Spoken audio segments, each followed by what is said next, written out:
kwa business ezisinga obungi. Business zaggulawo olunaku lwali lwa Monday, ennaku z'omwezi zaali 2 August. President yayogera omwezi gwa July guggwako, ate olwali olw'Essande lwali lumu, nolwekyo bangi mwali ku service ku salt. Monday nga 2 buli muntu lwayingira nate okuddamu okulabika nti addayo okukola. So omwezi tegutambudde bubi, ndaba ku lwange nga gutambudde bulungi. Amawulire amalungi agava mu ministry y'ebyobulamu, obulwadde bweyongedde kukendeera. Nolwekyo evivi teririmba, tweyongere bweyongezi kusaba, tweyongere bweyongezi kumwesiga, tweyongere bweyongezi kukkiriza. Mbakulisa olunaku lwajjo mu service gye mwakwatidde waka.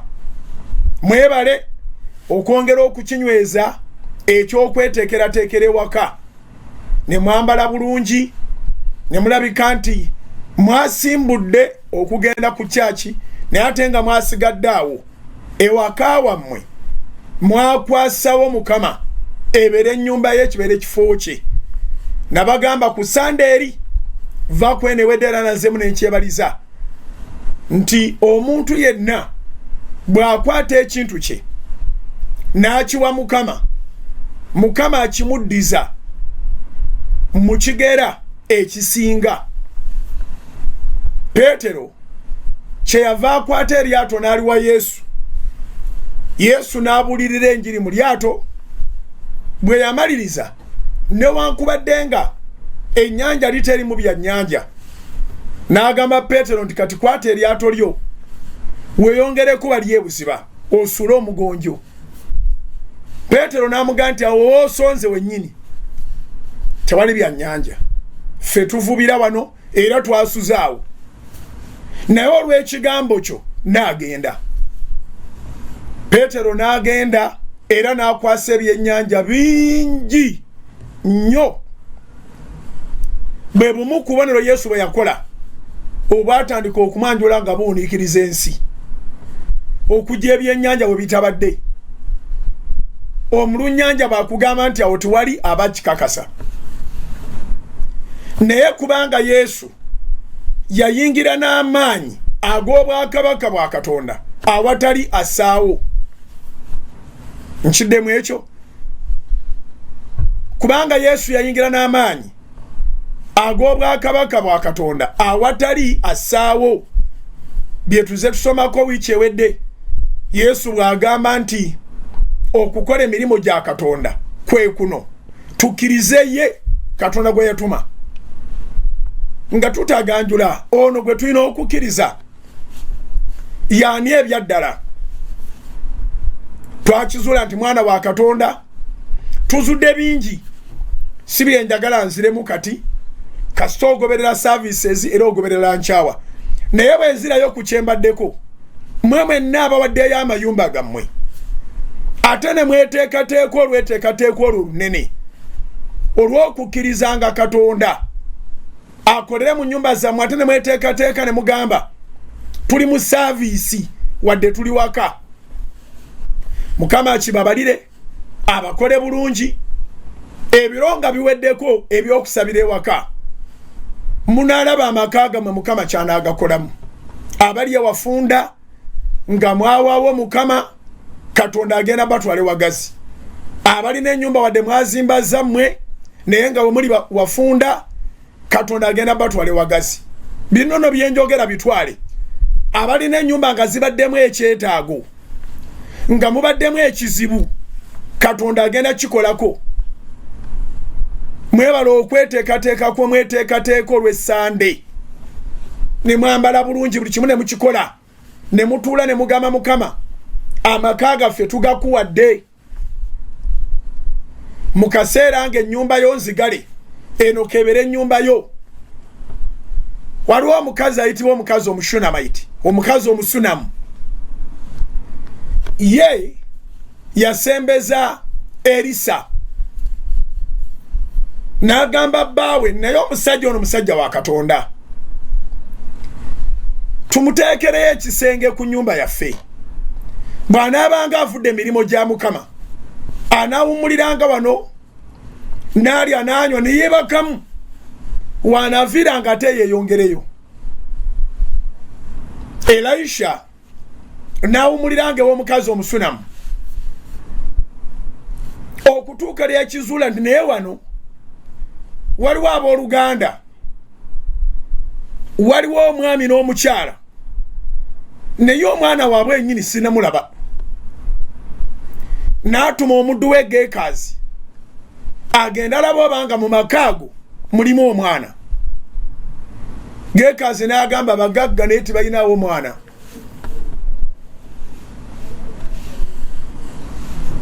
Elisa n'agamba Gekazi nti mpitira omukazi oyo Omusunamu. Elisa n'agenda ayita Omusunamu ayite. N'atuuka mu maaso g'Elisa ng'Elisa musanyufu. Bateeka Katonda we mu nnyumba yaabwe. Era ye Katonda nabo gwe bali basinza. Bamwagala. Abaagala Katonda tebaliiko nti ate ennyumba za Mukama nzigule oba nzigale. Bamwagala kuva muli munda. Elisa n'agamba omukazi Omusunamu nti buli babwe buti omwaka ogujja oliba oyina ezzadde. Naye omukazi Omusunamu yali yakivaako.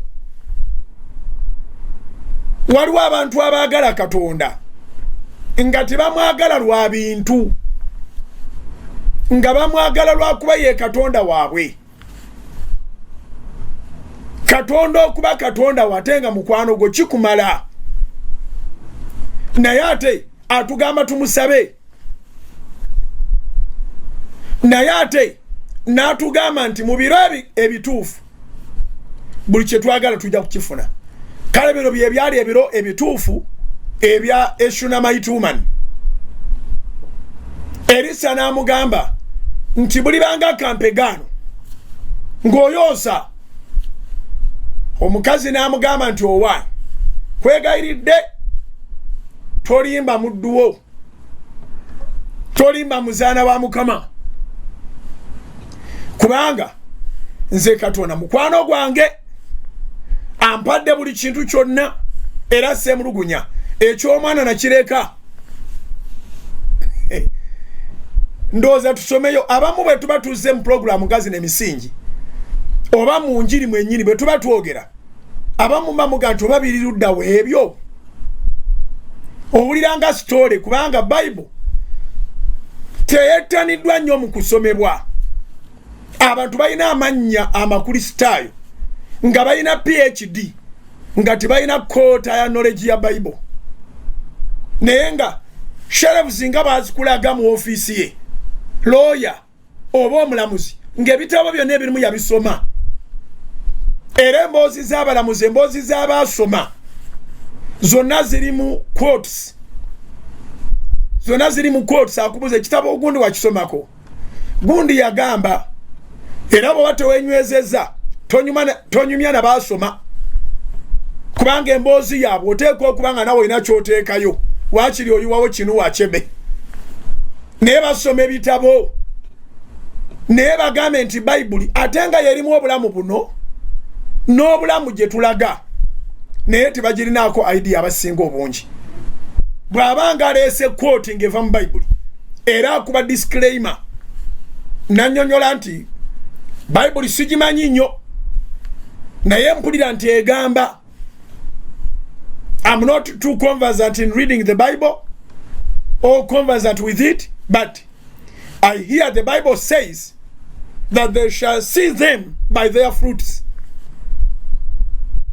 Nga ne mu mulembe guno ogwa technology omuntu tatwala biseera waakiri okugugolinga azuula olunyirirwa yawulira bagamba alabe luliwa. Bangi ku bantu abakulu waliwo ebiseera ebyeddembe byofunamu awo, ebyo ebiseera byonna bisome mu Bayibuli, kubanga olunaku lumu ekintu kikugwako nga weetaaga reference case Mukama gye yali akozeeko. Era nga bolaba nti abalamuzi emisango emikadde gye gisala emipya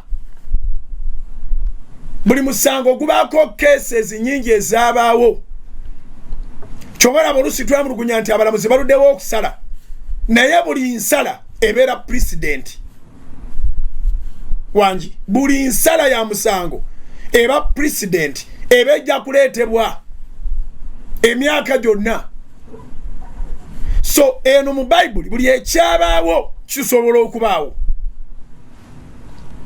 When you give God a place, he gives you a place. Chiwandiike mwebale nnyo ababeera n'ebitabo bye ne kalamu ebitabo bye muwandiikamu ne Bible zenyine ey'Oluganda n'ey'Oluzungu. When you give God a place, believe me you, he will give you a place. When you give God time, God will give you time. Mbyogeranga biva ku mutima atenga ge basima.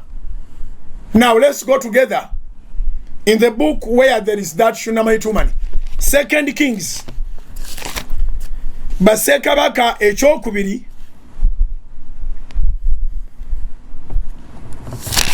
Basekabaka ekyokubiri.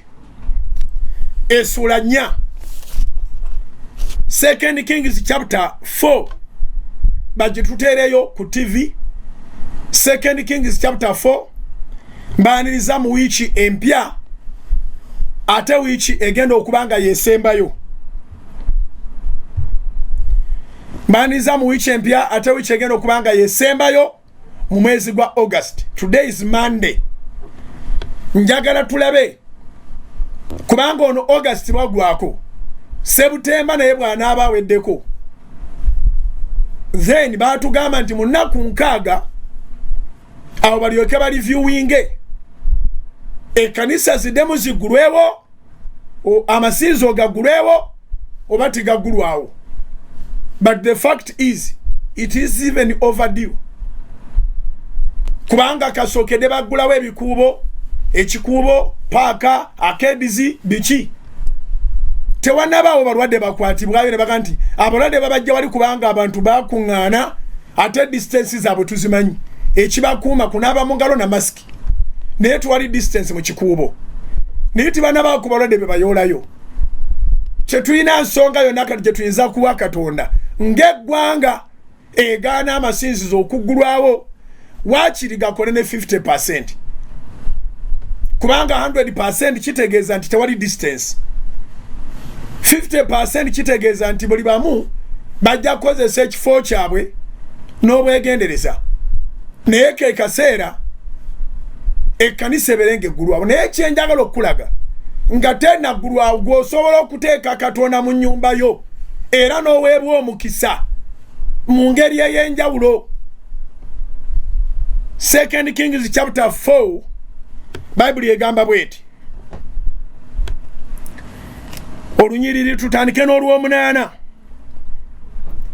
Awo olunaku lwali lumu Elisa n'ayita n'agenda e Sunemu eyali omukazi omukulu n'amuwaliriza okulya ku mmere. Awo lwatuukanga buli lwe yayitangawo n'akyamiranga omwo okulya ku mmere. Omukazi ono yali mukulu, si mukulu mu bukulembeze obw'engeri zonna, yali mukulu mu myaka. Yali mukulu mu myaka ate nga mukulu mu kumanya Katonda. Yes, kubanga atali mukulu mu kumanya Katonda tamanyi bukulu bwa kukyamya musajja wa Mukama alyenga anywenga nga gw'okikoze. Atali mukulu mu Katonda tamanyi bukulu buli mu kusembeza musajja wa Katonda. So Bible yetugamba kubanga ono omusajja tiyatambulanga nga anoonya mmere. Elisa buli omu amumanyi tasaaga. Bible kyeva egamba nti omukazi ono yali omukulu n'awaliriza omusajja wa Katonda alye ku kamere era n'amusaba akyamirenga awo. Era bwe yali akamere ne kamukola bulungi kubanga omutima gw'omukazi ono gwali mulungi era ne wiiki eno tujja kwogera ku mutima nga bwe twafundikira wiiki ewedde nga twogera ku mutima kubanga omutima gwe gufuga ebirowoozo n'ebigendererwa kubanga omutima gw'omukazi ono gwali mulungi Elisa yawulira emirembe Bayibuli egambye ne bamuwaliriza balina omuwaliriza kubanga litanoonya byakulya oba okitegere kyeŋŋamba eri abasajja ba Katonda batambula nga banoonya emmere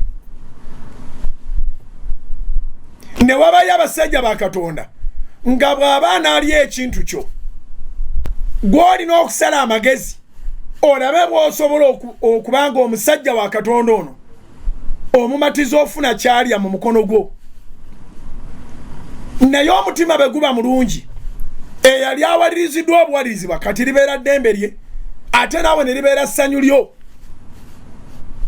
kati omuntu omukulu mu Katonda ne mu myaka yamanya omugaso gwakyo in fact gwoba okikola lwa Katonda naye ate Katonda takuganya kuviiramu awo era bwe mba njogera nti mweteeketeeke bulungi mwambale bulungi ennyumba muzikwase Katonda Sande ebeere ya Mukama ewaka singa kisoboka singa mutimbatimbawo n'okutimba mu nnyumba oba ewaka ne mutimbawo magezi ne mutumbula Soroti TV ne mutumbula Soroti FM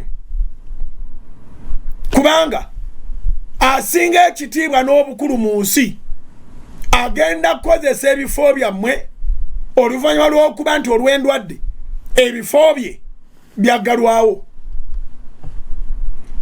anoonya wali bantu be kati omukazi ono n'amanya ekyama ekiri mu kusembeza Elisa n'amusembeza omusajja wa Katonda ekyavamu n'atandika okukyamiranga awo omukazi n'agenda ava ku stage esooka n'agenda ku stage eddako tusome okay 2 Kings chapter 4 twatandise ne verse 8 kati tugenda ku verse 9 naye katuddeyo ku 8 awo olunaku lwali lumu Elisa n'ayita n'agenda e Sunemu eyali omukazi omukulu n'amuwaliriza okulya ku mmere olwatuukanga buli lwe yayitangawo n'akyamiranga omwo okulya ku mmere Elisa kati akyama ne bw'aba abuulira amanyi nti nnyina wenja okunywa akatunda waliwo agenda okundabirira oba okitegedde watyanga gw'olina omukisa ogwo olw'omwenda n'agamba bba nti laba nno ntegedde ng'ono musajja mutukuvu wa Katonda atuyitako buli kaseera kanduddemu 2 Kings chapter 4 verse 9 Bassekabaka ekyokubiri essula 4 olunyiro lw'omwenda n'agamba bba nti laba nno ntegedde ng'ono musajja mutukuvu wa Katonda atuyitako buli kaseera okupasinga test y'omuntu omukulu mu myaka era nga mukulu mu mwoyo akutegeere nti oli musajja wa Katonda wabaawo ekitegeeza criteria wabaawo emitendera wabaawo ebintu byamanyirako abamu ku basajja ba Katonda ekigezo bakigwa mu ggwanga ne bakigwa ne mu bantu sekinoomu oli n'agamba oyo takyali musajja wa Katonda ekiki ekyabaddewo omanyi nti yabadde akwana akabala kange wangi omanyi nti yabadde akwana akabala kange omanyi nti yabadde akola bw'ati omanyi nti yatugambye nti essimu agitwala eno omanyi nti yalagudde nti TV alina okugitwala erimu emizimu. Omanyi nti yabadde agenze ne firiigi. Omusajja wa Katonda aba ne standard. Omusajja wa Katonda abalina Katonda waabwe abamutegeera, abamulina mu mwoyo, abamusinza mu mwoyo ne mu mazima bamutegeera. Sigwe guno omulembe ogw'okweteekako ebitiibwa ebingi. Reverend Dr. Bishop Apostle n'olyoka okubawa amanyago ne bw'opanga ebitiibwa bingi abakumanyi ng'omuyaaye baba basigala balabanga ate obuyaaye bukula bukuzi kubanga wali muyaaye nga tona bakweyita Dr. Bishop. Kati okubanga wava ku kya pastor kati oli Right Reverend Dr. Bishop ani ne bagamba tulina okwekebera. Ono musajja bamuyita Elisa gwe gwoyogera nti nabbi era osobola omulaba n'omanya nti musajja wa Katonda. Bw'obeera musajja wa Katonda tosenda, you don't manipulate. Tobaliriza abantu be bakuwaliriza. Tobaliriza abantu kuwa kamera okalye. Abantu be bagamba bw'anaalya kamere kange n'atoola omukisa oba tuli ffenna bulijjo manda etandika oluusi ebintu bikalu. Kubanga nabagamba nti ebintu bisatu ebirala tugenda tusoma bingi ebikola omuntu. Ekisooka omutima omulungi. Omutima omulungi gwerekerwa n'omwoyo omulungi. Ekyokubiri obwesigwa, integrity. You cannot be a leader when you are a dishonest person. Chiwandike. You cannot be a leader when you are a dishonest person. A clean heart, being honest. Ebyo bikuwa erinnya eddungi. N'ekisembayo ku bintu ebisatu obunyiikivu, omutima omulungi, obwesigwa, obunyiikivu, era n'omutima omulungi ogunyiikirira, era n'omwoyo omulungi ogunyiikirira, era n'obwesigwa obunyiikirira. Then awo ne tulyoka tugenda ku bunyiikivu, si affairi, si consistency. So ebintu bino bwe bigenda binyiikira mu bulamu bwo, then omuntu asobola okufuluma n'assessment n'agamba nti ono omukazi wa Katonda. Tekikwetagisa kkanula maaso kwogera mu nnimi oba kwogera bintu bitaliiyo. Bakwa-approving. Not at all.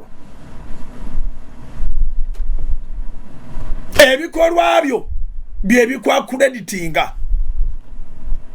Wanji? Ebikolwa byo bye bikwa-creditinga. Tuddeyo mu Bassekabaka ekyokubiri essula 4 olunyiri olw'omwenda. Omukazi yasooka n'awa nnabbi emmere mpola.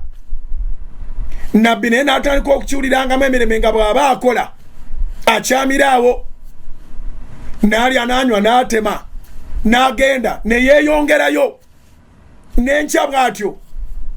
Naye Katonda akugabirira kubanga oyimirira mulimo gwa Katonda. Ne Katonda akugabirira kubanga oyimirirawo okulwa omulimu gwa Katonda.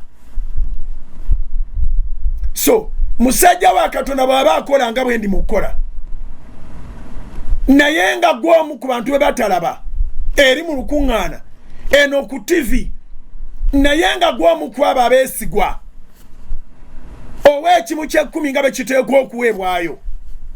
Kubanga Bayibuli ega nti mulwete ekimu ky'ekkumi ekiramba mu ggwanika, ennyumba ya Mukama ebeeremu emmere. Si mmere ya pasita yokka, naye n'abalala abatalina abeetaaga abagukire wa pasita batasobola kugukirawo ate pasita baagabira nga tagenze kuba ndulu kweranga ennyumba ya Mukama ebeeremu emmere ekikanga kino kyengaba nti waliwo abadde yeetaaga statement zino abeere mulamu naye nga gw'oli part and partial ku bantu abasupporting obuweereza buno Katonda tali kwerabira. But it takes maturity to stand nga tokyukakyuka n'oyimira n'omulimu guno nga tokyukakyuka wabula n'olinyisa levo ku kiki ky'obadde okola ku mulimu guno n'okirinyisa levo olinyisa levo mu kwagira omulimu gwa Katonda ne Katonda n'alinyisa levo mu ngeri gy'akuwamu omukisa ne Sala ze wavaako Katonda n'agamba naye omuntu ono tewali waawe ekimiisinga. Katusome Bassekabaka ekyokubiri essula 4 olw'omwenda. Omukazi afulumye n'assessment n'agamba bba lumakinge n'olw'omunaana lumakinge n'agamba bba nti laba nno nate ntegedde ako kakulu nnyo nate ntegedde ng'ono musajja mutukuvu wa Katonda atuyitako buli kiseera amakulu gaakyo nti abasajja ba Katonda n'abakazi ba Katonda naawe omuntu asigaddewo weegendereze omuntu asobola okutandika mulamu bwo naye nga entandikwa yonna yakugezesa kikugwanidde okubanga kye bakusuubiramu kyoli n'okuyisaawo wangi kikugwanidde okubanga kye bakusuubiramu kyoli ate n'okuyisaawo. Abantu bangi abananjulira abanagamba nti Musumba kyogera kituufu ng'ogenda mu kikuubo n'osuubula n'obusente obutono bw'olina ng'ogenda ku Lumu Street oba ewalala wonna basuubuza n'obusente obutono bw'olina naye n'obanga oli mwesigwa n'obusente obwo obutono n'akuwaayoko koota gy'otasasudde n'ozireeta n'akuwaayoko hafu ky'obadde osabyeko edazini 2 n'akugamba n'ekirabikewa mu kitambula nnyo twala 6 endalo n'ozireeta oba oli ku dduuka lyo ng'ono akusuubuza tazze mu kitundu n'alabira ddala location w'obeera ekivaamu n'akuwa emmaali etaliko limiti ekyo kibadde kubasuubulira wano ekyo kibadde kubasuubula ebintu ebweru nga babikuwa ebweru ekivaamu ba suppliers ne batandika okuliriizingiranga containers n'ezi container sente ze batandikuwadde mu banka kubanga tolina musingo gw'osobola kuwaayo kubanga wali mwesigwa mu katono. Ebiseera bisinga tuba ku testi oba nnyina gwe njogera naye n'akitegeera akatono ebiseera bisinga tuba ku testi bwe gaba amaka akatono akaliwo omwami aba testinga mukyala we asobola okubeerawo nga bitono. Oba okitegere kye ŋŋamba baboosi batestinga abakozi.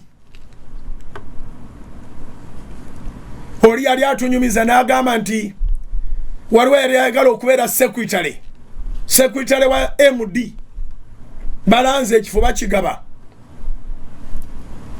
naye nga interview esukka ku bitabo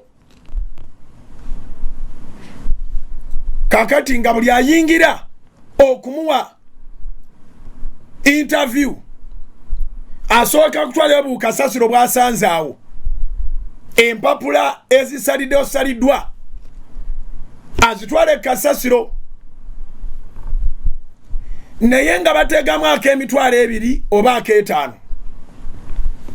naye nga n'obupapula obulimu si bungi nti ojja kusobola obutalaba 2,000 oba 5,000 era bw'oba wakuwunzika kasasiro oli ng'oteekwa buteekwa ziraba n'okomyawo ka baketi oba tuli ffenna abantu baagwa wali ne bakoowa bukooyi buli eyayuwangayo kasasiro sente nga tezidda kyokka oyagala kubeera sekuritale wa MD oyagala kubeera sekuritale wa CEO oyagala kubeera muyambi w'oyo yatandika ekitongole akikulira bakuwadde akasero kalimu kasasiro mulimu akeetaano kapya mulimu ak'ebiri kapya n'oyuwayo obupapula obutenda bwe bwenkana n'okomawo n'obunira wangi n'okomawo n'obunira ne bakubuuza ebirala ne bakusiibula ne bayita omulala abagaga baba ne sente bamanya tujja kuwa abantu 30 interview bwe gibeera 5 ye miliyoni 1.5 omusaala gwo gubadde gujja kusinga waawo bwe gibeera 2 gye 6,000 ne bagamba buli agende n'akaaka 2 oba agende n'akaaka 5 n'ogwa interview kubanga toli mwesigwa mu kitono oba okitegedde omuntu asobola okuwola nga yakutandise n'okutandika eba naye kati okikola otya nyinawo n'obusente obutonotono naye nja kubwetaaganira okuba kati sibukozesa oba mbukuwe n'obukozesaamu wennaabwagaliro n'obunziriza nyinza obwetaaga mwezi nga gumu n'ekitundu oba 2 onooba oyozezaamu n'oba ogyemu kyogyemu n'ozikkiriza n'ozikuba ku mutwe nga bwe mwogera omwezi gumu 2 3 4 5 6 n'omukwano ne gufa temukyakomunikatinga n'agamba nga nawona gwe nali njagala okuwa obukadde nga 3 ku kakadde kamu n'ekitundu abuze oba otegere kyeŋŋamba so abaana baagwa bonna wabula wakomawo wabula balogo basimanga alabika wampisa biki bamubuuza ne kasasiro gw'otutte kyemubadde mu sente nga sente sizirabako ekyo naye kyamulemesa naye abasigadde bonna bazibalekera ne bazitwala. You can imagine ojja osunga n'empapula wasoma empapula n'ozimalayo naye olakinga kubeera honest toli mwesigwa toli mwesimbu abamu balina face nnungi ziringa ezinaaba amata naye tebalina karakita abalala tebasobola gumikiriza 2,000 gikumalamu n'ofiirwa omulimu oba eriyo gwenjogera naye so n'abasajja ba Katonda abaweereza bangi abaagwa mu kitimba ekyo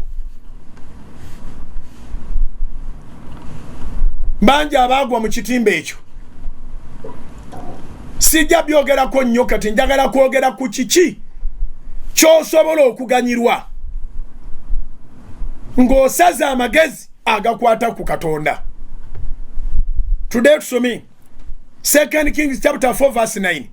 Omukazi wa Katonda, mukazi si muweereza wa muchachi, mukazi mukiriza n'agamba bba ntiraba nno ntegedde ngono omusajja mutukuvu wa Katonda atuyitako buli kiseera. Abakazi Mukama abawa omukisa, guno omulimu gw'omugunywezeza abakazi abakaleeta babba baabwe okulokoka tobala. Abakazi bulijjo be basookayo Mukama yebaziba olw'abamaama bafaabo. Olunyiriro lw'e10 najjayo empisa ekyokuba nti mwatereera, ekyokuba nti muli bulungi, ekyokuba nti mukoze mwenna, tekitegeeza nti mwenkana. Waba waliwo omusajja era nga waliwo n'omukazi. Kikulu nnyo okukinootinga ekyo. Wulira omukazi ono approach ye. 2 Kings chapter 4 verse 10. Nkwegayiridde ayogera nani? Nabba talagira ateesa okuteesa kulimu n'okwegayirira. Nkwegayiridde tukookere ku kisenge tumuteekereyo ekitanda n'emmeeza n'entebe n'ekyetabaaza awo lunaatuukanga bw'anajjanga gye tuli anaakyamiranga omwo. Awo lunaku lwali lumu najjayo n'akyamira mu nju n'agalamira omwo n'agamba Gekazi omuddu w'entiito omusunamu ono. Awo bwe yamuyita n'ayimirira amaaso ge n'agamba nti mugambe nno nti laba watujjanjaba okujjanjaba okwenkanaawo kiki ekinaaba kikukolerwa?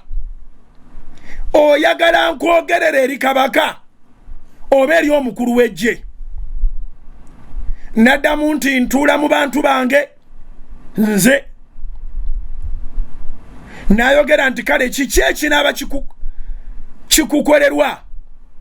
Gekazi n'addamu nti mazima talina mwana wa bulenzi nebba. Talina mwana wa bulenzi nebba mukadde. Ensi n'okusaawo ebintu munebba mukadde. So what? Ole 15 Bassekabaka ekyokubiri essula 4 ole 15.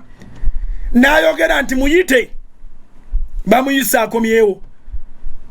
Awo bwe yamuyita n'ayimirira mu mulyango n'ayogera nti mu kiseera kino ebiro bwe biridda oli wambaatira omwana ow'obulenzi. N'ayogera nti nedda mukama wange, gwe musajja wa Katonda tolimba muzaanawo. Nedda mukama wange, gwe musajja wa Katonda tolimba muzaanawo. Ekinyumira mu Bayibuli abantu bangi abafuna ebyamagero nga baali babivaako.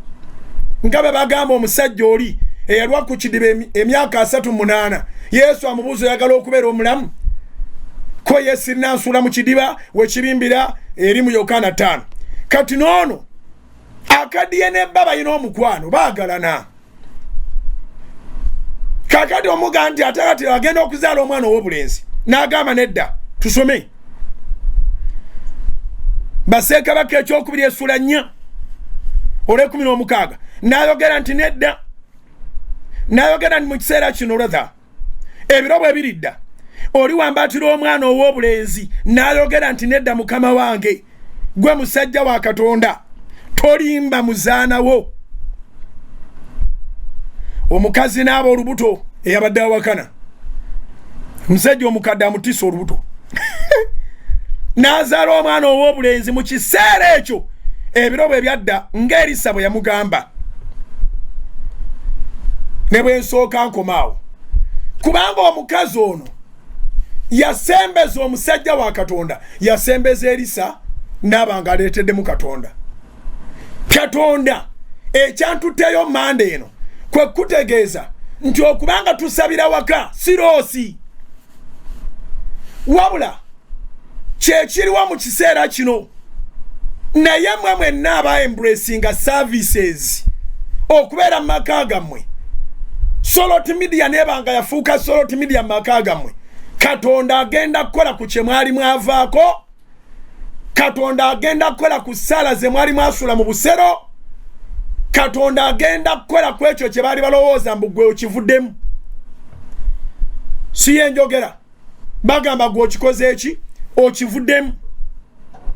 Kati Katonda nga bwali omulamu kyewavaako nkwogerera nange ng'omusajja wa Katonda ogenda kifuna. Mande eno nangiri obujulizi mu linnya lya Yesu. Abasembeza Mukama abayeteeseteese olunaku lwajjo service ne mugiteeka mu nnyumba yammwe saawa 4 nga mwataddeko da Soroti FM, Soroti TV, YouTube ya Soroti, Soroti Media App, Facebook ya Soroti, nobeerako obudde bwo bwonna ng'oli ku data. Katonda tayingirira mu nnyumba bwereere, Katonda tayingira mu nnyumba n'agiviiramu awo. By'otakyayagala byo wabyagalako n'obita, Katonda agenda bikola. Kandeke nga amafuta gatambula ngende mu break nkomewo tumalirize. Mukama akuwa omukisa tova ku Soroti. Amina. Soul Television, Femunyo.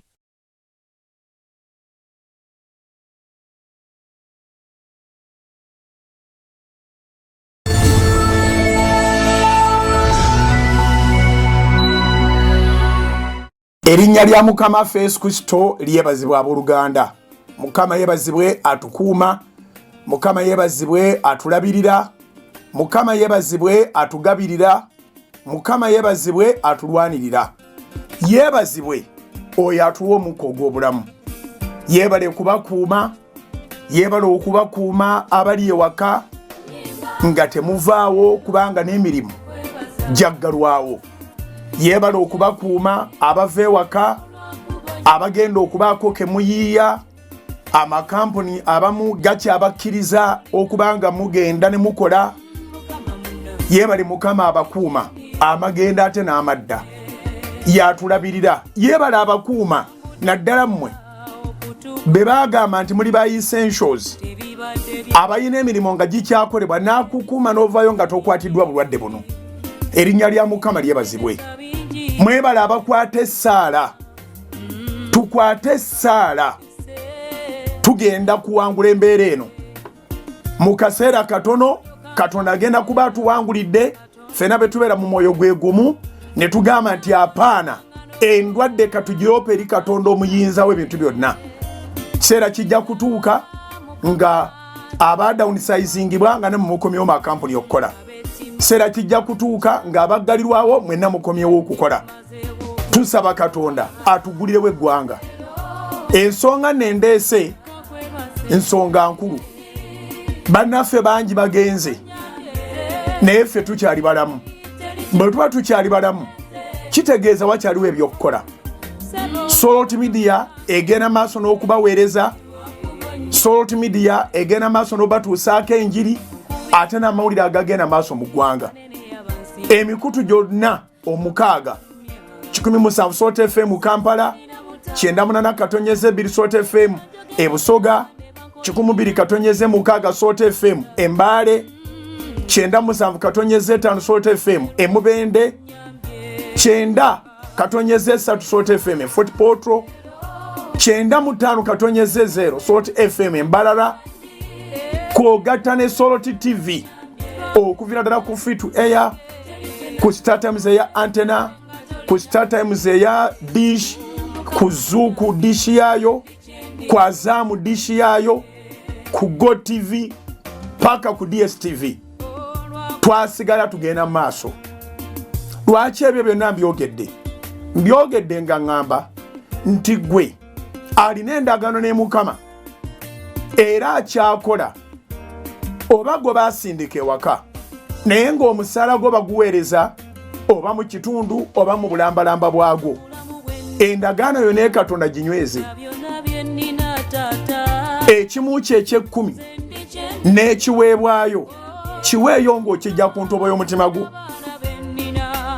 Tolina ngeri yonna gy'osobola kusasulamu Katonda olw'ebyo byakola. Emirimu gyaffe gyo mugimanyi. Soroti Media Group of Companies teyaayaanira bulango newankubadde nga bonna abalina ebirango bagimanyi nti yeesinga, bagimanyi nti ewulirizibwa, bakimanyi nti egobererwa. Bandyagadde nnyo baleeta ebirango naye twasalawo okuva ku lubereberye tetutwala buli ssente ejja.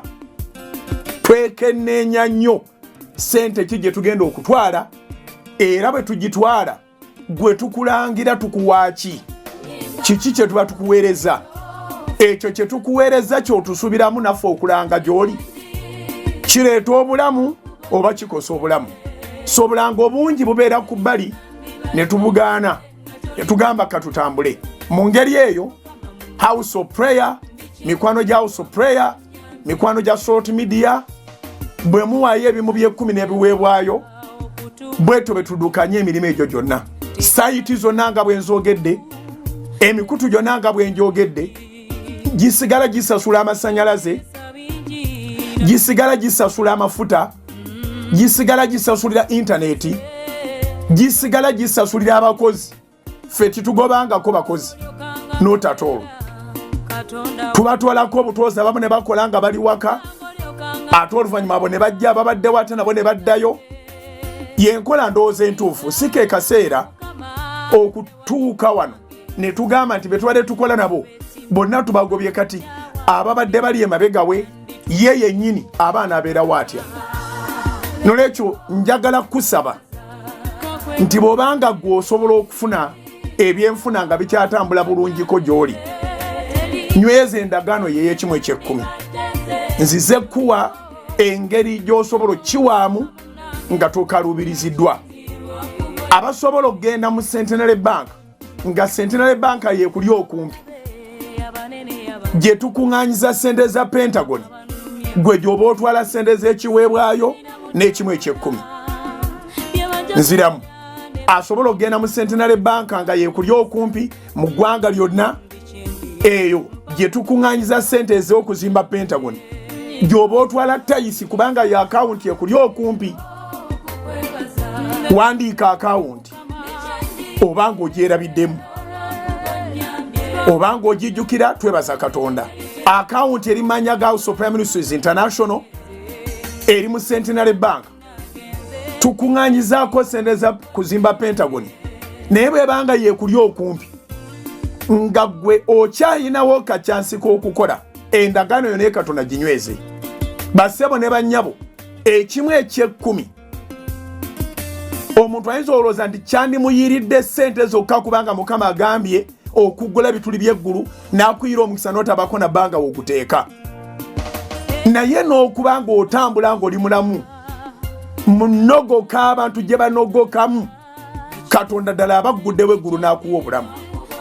Nolwekyo kiwulire ku mutima gwo, oteekengayo ekimu ky'ekkumi kyo, ofunye omusaala gwo, oba otunda, oli mu ba essentials, bakuweereza ekintu, ekimu ky'ekkumi kikulu nnyo, kiddukanye n'emirimu gya Katonda, naawe ne Mukama n'akukumira eyo ng'oli mulamu.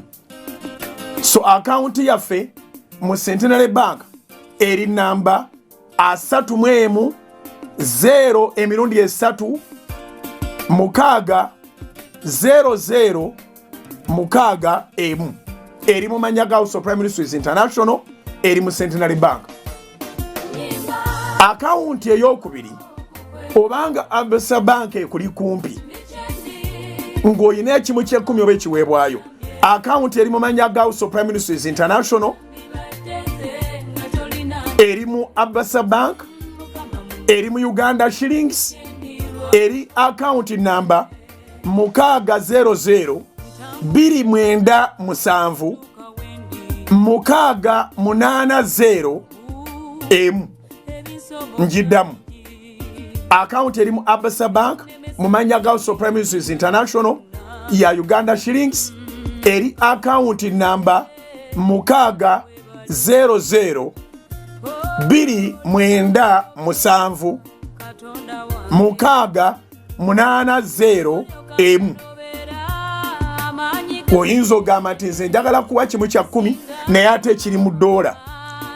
Akawunti eya $, yo tulina eri mu Absa Bank, eri mu manya ga House of Prime Ministers International, eri akawunti namba 600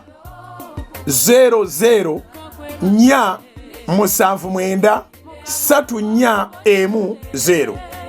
Njiddamu akawunti eri mu $, eri mu manya ga House of Prime Ministers International, eri akawunti namba 600 479 3410. Zezo akawunti 3 zengabye. Katonda akuwa omukisa bw'obanga okyayinawo akadirisa akayingiza, teweerabira ndagaano yo ne Katonda.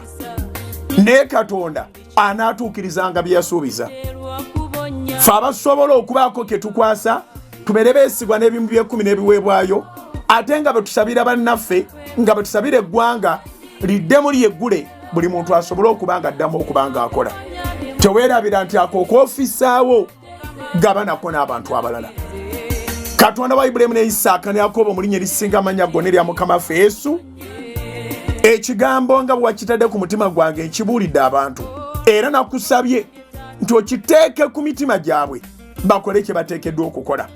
Nkwegayiridde abali ku Salt TV, abali ku Salt FM zonna, nga kiyingidde mu mitima gyabwe, obabalira omukisa okuva ku bigere bye batambula ogenda ku akawunti ezo okutayithinga n'okuofaringa. Naffe eno nga tutambuza emirimu, naawe otambuze egyabwe, n'obulamu bwabwe obuteekeko olukomera. Kino ekiyita kibayiteko kigende mu linnya lya Yesu. Basimatuke embeera yonna ey'endwadde, embeera yonna ey'okusoomoozebwa, obateekeko bamalayika abasiisira okubakuuma.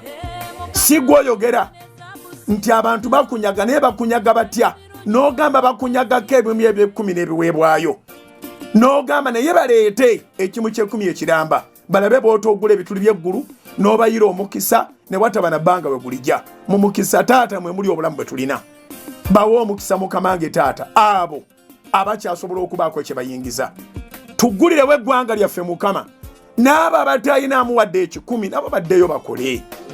Era nsaba omutima omulungi okubuna eggwanga lino ng'oyo alina kayingiza bw'ayawulako ekikyo nga Mukama n'afunako ekikye ekisigadde wagabane n'abooluganda.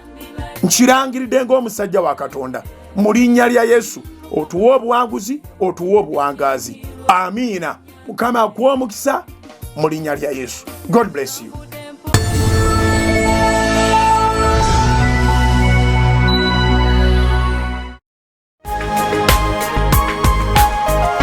Soul Television Femunyo.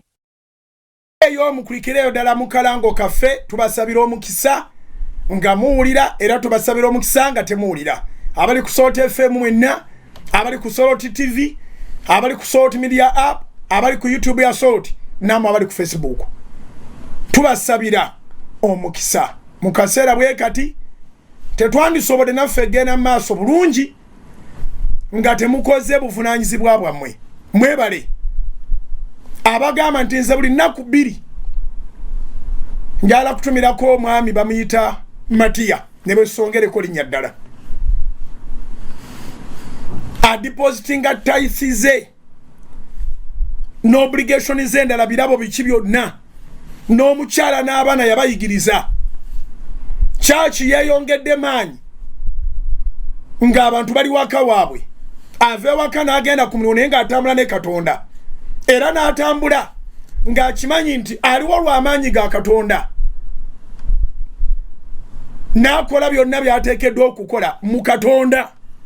So Katonda kibabalire abali wano, abali ebweru, abeekubiriza, abayita ku simu yange, abayita ku account yaffe mu Centenary Bank, abayita ku account yaffe mu Absa Bank, ngera bw'obirabye mu kalango. Mwebale nnyo nnyini, mwebalire ddala.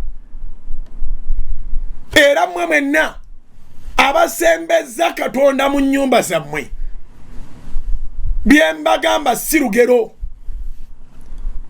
newankubadde ng'ekitundu kigamba okuliridde, newankubadde nga bagamba nti gwe wayitako, tosembeza Katonda n'osemba. Kiwandiike. Newankubadde nga bagamba nti okuliridde, newankubadde nga bagamba nti wayitako, tosobola kusembeza Katonda n'osemba. Ogenda kwewunya Mukama byagenda okukola. Mbyogera bino obujulizi bugenda okujja mu nnyumba zammwe nga mwakimanyako, n'olwekyo ate akikoze ku Sande jjo, ate kikole ku Sande jja. It's never too late for anyone to do anything. Totwala Katonda mu nnyumba yo ng'ekyokusaaga. Olunaku lwa Sunday service lwetegekerenga ewaka, oyambaleze wandi ambadde nga toli waka naye ate otule wakaawo omugambe Mukama tukwaniriza mu nnyumba eno.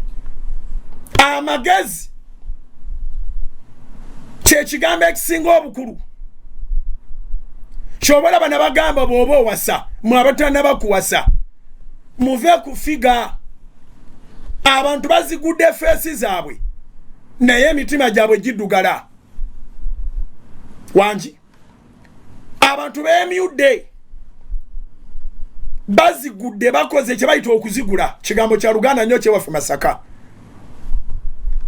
Bawawudde feesi naye emitima gyanjaba. Temuna gye mulaga anoonya bintu mutagala mwe mutikano naga nti bino ebyapa byange n'obimulekera. Mutwe temuli magezi, tamanyi bwe bikolebwa, tasobola byongerako wabula bifiirwa. Ne waliwo okuwasa n'owasa omuntu alina amagezi.